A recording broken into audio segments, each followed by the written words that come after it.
Welcome to Pro Wrestling History Daily Top 5.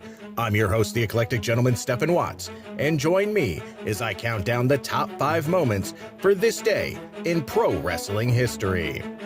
But before we get started, don't forget to like, share, and subscribe. And without further ado, let's get our wrestling history on.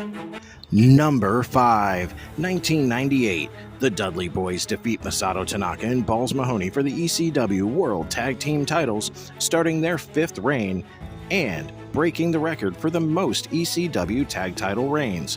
Public Enemy had 4. The Dudleys would eventually hold the championship a total of 8 times. Number 4, 1994. AAA hold their first ever North American pay-per-view event, When Worlds Collide. The show was held in conjunction with the IWC promotion and was advertised by WCW broadcasts in the weeks leading up to the event. Hosted in English by Mike Tenay and Chris Cruz, it allowed Lucha Libre its first chance to impress a wider audience in the United States. Number 3, 2021. Angelo Mosca passes away. An American professional football player and professional wrestler, he was a defensive lineman in the Canadian Football League. As a wrestler, Mosca was known by nicknames King Kong Mosca and the Mighty Hercules. He had a son, Angelo Jr., who also wrestled. Mosca was elected to the Canadian Football Hall of Fame in 1987, the Hamilton Sports Hall of Fame in 2012, and the Ontario Sports Hall of Fame in 2013.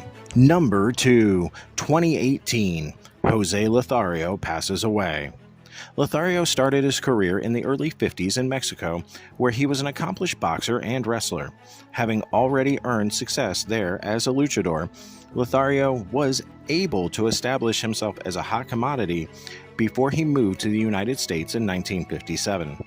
Working in the Carolinas underneath the name Joe Garcia, he later made his way into the Gulf Coast territory as El Gran Lothario, a nickname that stuck throughout his career. Playing off his strong background in boxing, Lothario would hold a number of brass knuckles titles in various territories, with rugged tape fist bouts becoming his own specialty. Dusty Rhodes, who began his career in Texas while Lothario was a headliner, called him the greatest Latin American wrestler and babyface in the world and one of the top 5 performers of all time. Number 1, 1942. Ken Patera is born. An Olympic strongman and weightlifter, Patera became a strongman in professional wrestling in 1973, following his weightlifting career. After a stint in the AWA, his first major feud was in the Mid-Atlantic Territory against the United States heavyweight champion Johnny Valentine, with Patera as the babyface. And that's our list. Make sure to comment below what you feel was the number 1 moment for this day in pro wrestling history.